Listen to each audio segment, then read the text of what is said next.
Paris, 1889, the year of the Exposition Universelle, when everyone was buzzing about the dazzling city of light. The Eiffel Tower had just made its grand debut, and you could feel the excitement in the air as crowds packed the streets, soaking in the vibrant atmosphere. Luxury hotels were booked solid for months, and it felt like the whole world was celebrating progress and innovation. But in the midst of all that joy and clinking champagne glasses, a story started to spread, a tale so bizarre and chilling that it would haunt people for decades to come. This tale revolves around a mother and daughter duo, Mrs. and Crawford, and her 20-year-old daughter, Eleanor. They had journeyed all the way from India, where Anne's husband worked as a British diplomat. Their trip to Paris was fueled by necessity. Anne's health was declining, and doctors had suggested that the cooler European climate might do her some good. Paris was supposed to be a brief stop before they continued on to England, but little did they know, their lives were about to take a turn into the unknown. They checked into the Hotel Montmartre, one of the finest in the city. The marble-floored lobby smelled faintly of violets and tobacco. Chandeliers glowed like sunlight caught in crystal. A clerk in a starched uniform greeted them, bowing slightly as he handed over their keys. Room 342, a suite with a balcony overlooking the bustling Rue Lafayette. Eleanor, the daughter, could still picture that moment so vividly in her mind. Her mother, looking tired but finally smiling, was a sight she'd missed for weeks.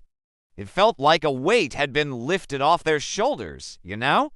They were finally in a place where they could rest, enjoy a nice meal, and see a doctor the next day. It was such a comforting thought, right?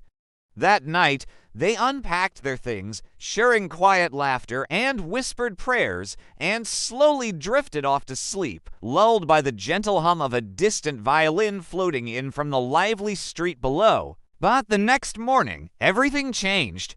Anne woke up feverish and weak, her skin pale and her breathing shallow. Panic washed over Eleanor like a tidal wave. She felt so helpless. The hotel manager quickly summoned a doctor, a tall man with a waxed mustache and dark, intelligent eyes that seemed to hold secrets. He examined Mrs. Crawford carefully, his brow furrowing with concern, and declared that he would need to fetch a specific medicine from the hospital nearby. He handed Eleanor a written prescription, his voice steady as he instructed her to retrieve it herself, warning her it might take several hours. Eleanor hesitated, her heart racing. She didn't want to leave her mother alone, but the doctor was firm, almost gentle. "Go now, mademoiselle. Your mother needs this." "I'll stay with her until you return." With a deep breath, Eleanor nodded and obeyed, a mix of dread and determination swirling inside her. She took a carriage through the bright, crowded streets of Paris, but what should have been a simple errand turned into a nightmare of delays.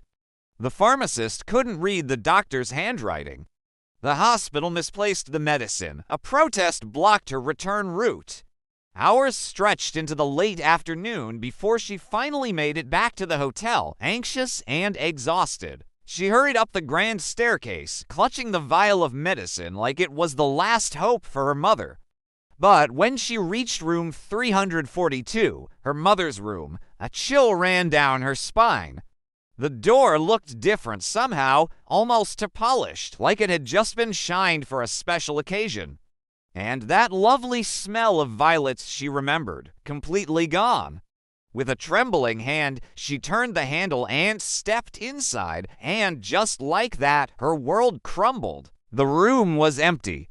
Not just devoid of people, but stripped of everything that made it feel like home. Their luggage gone. Her mother's shawl, her favorite hat, even her well-worn Bible, all vanished.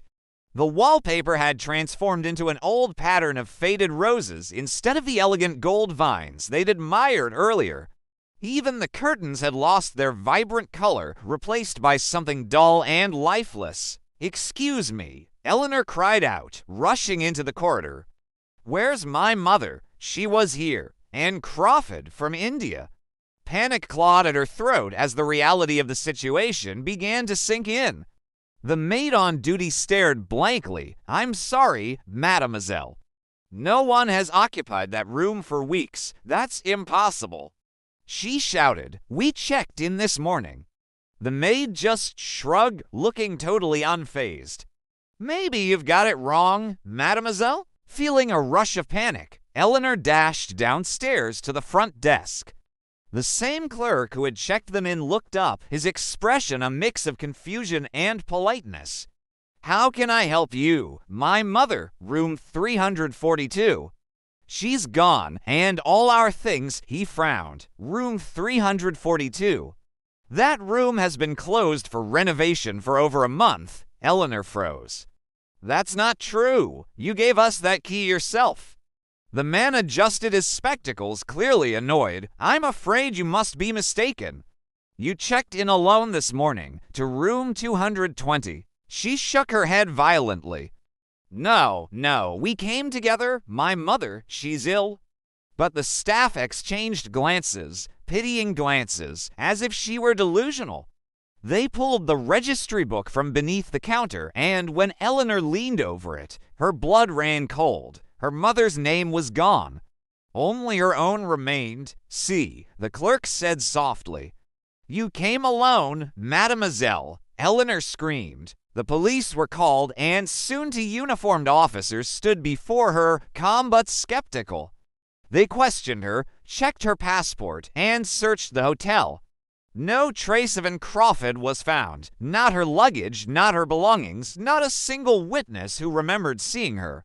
Even the doctor, when tracked down, denied ever visiting the hotel. Eleanor begged the British Embassy for help. They sent an attached to investigate. He, too, was met with blank stares. No record existed of Mrs. Crawford ever entering France. Even her ship's manifest listed only one Crawford, Eleanor. Days turned into weeks. Eleanor refused to leave the hotel, certain her mother was being hidden. She accused the staff of conspiracy, said they were covering something up. She claimed they'd murdered her mother to hide some scandal or stolen her body for experiments. But no evidence was ever found. By the end of the month, Eleanor Crawford had lost her mind. She was admitted to the Salpêtrière Asylum under the care of Dr. Charcot. Her case file notes described acute hysteria with delusions of erasure. She died there 3 years later, still insisting her mother had existed. But here's where it gets stranger. A nurse at the asylum reportedly befriended Eleanor. Before her death, she told the nurse that on the night she returned to the hotel, just before confronting the clerk, she'd seen something that didn't fit.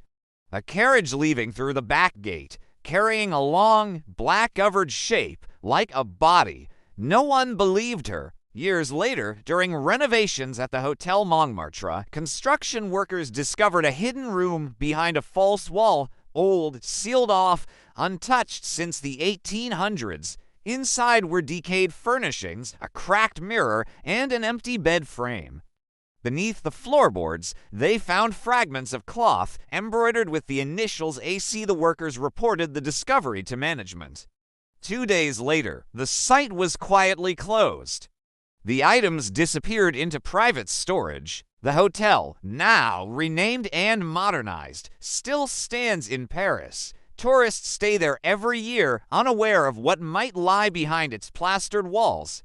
Some guests say they wake in the night to the smell of violets. Others claim to hear the faint rattle of carriage wheels on the cobblestone, echoing from nowhere. The story of Eleanor and her vanished mother has become a legend, retold countless times under different names: the vanishing hotel room, the woman erased, the Paris disappearance. Some say it's pure folklore, others insist it's based on real events covered up by authorities. The theories are endless. One suggests that Mrs. Crawford had caught a deadly disease, perhaps the bubonic plague or a rare form of smallpox. The French government, desperate to avoid panic during the exposition, could have quarantined her, silenced witnesses, and erased all trace of her existence. Another theory claims it was a psychological break, that Eleanor suffered a dissociative episode from the trauma of losing her mother and hallucinated the details afterward. And then there's the darker one, that the hotel itself wasn't quite, right? That it sat on some fracture between worlds, a place where time folds and people vanish, leaving behind only the faintest echoes of perfume and fear. Whatever the truth, the record of room 342 was never found again. The registry pages from that week were missing. The names of the staff on duty vanished from employment logs. It's as if the entire day was erased. Every few years, the story resurfaces, whispered in travel blogs, adapted into plays, even referenced in case studies of mass delusion. But the fact remains, nobody ever proved what happened to Crawford, and nobody ever disproved it either. Some say if you visit the old hotel today, if you stay in the wing where room 340 once stood, you might catch a glimpse of a woman in Victorian dress wandering the halls, pale and trembling, clutching a small vial of medicine in her hand. She knocks on doors, calling softly, "Mama." But when you open the door, there's no one there.